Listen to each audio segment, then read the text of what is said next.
treti metai iš eilės vyksta konkursas Tikėjimas ir mokslas du sparnai kilti į tiesą. Iš visos Lietuvos sulaukėme susidomėjimo. Moksleiviai dalyvauja ir nustebina mus ir savo mąstymo minčių gilumu ir tikėjimo gyvumu. Didelis džiaugsmas komisijai dirbti su šiuo konkursu. Ši tema yra šiandien visuomenėje gana plačiai diskutuojama. Susidomėjimas pakilęs paskutiniai maždaug 10 metų po to, kai vis daugiau mokslininkų pareiškia esantys giliai tikintys krikščionys ir taip pat turime ir oponuojančių pozicijų. Manau, kad labai gerai, kad vyksta tokie renginiai, kad galima parodyti, kad visgi tikėjimas ir mokslas gali eiti kartu ir iš tikrųjų eina, nes viens kitą papildo. Tai va, ir labai džiugu yra ir dėkojam vadovų bendruomeniai, kad galima tai daryti ir galima jau su jaunais žmonėmis iš mokyklos čia atvažiuoti ir kažką tai parodyti gero. Tai va.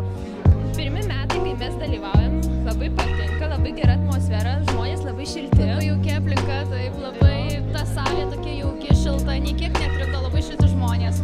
Jo, labai svetingai priėmė, pasitiko, visi labai draugiški, tai puikus laikas. Pirmiausia, tai turbūt reikia padėkoti universitetui, kad imasi tokio nelengvo darbo suorganizuoti šitą renginį. Buvo labai įdomu prisiliesti prie visų darbų, kurie buvo atrinkti iš vyskupijų, paskaityti, kuo vaikai gyvena, kas juos domina, kaip jie sprendžia tikėjimo ir proto klausimą.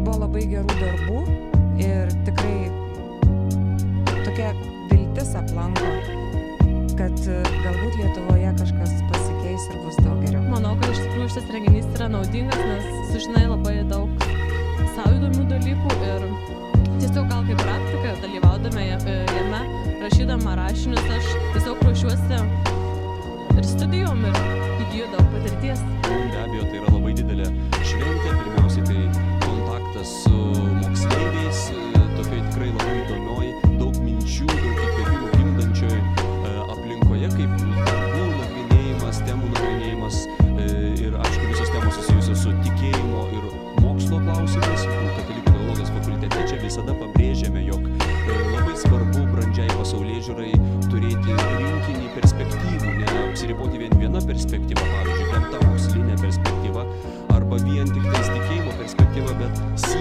sieti skirtingus požiūrio laukus. Ir čia yra tokia, sakyčiau, šventė tų požiūrių susitikimo, požiūrių susidraugavimo šventė.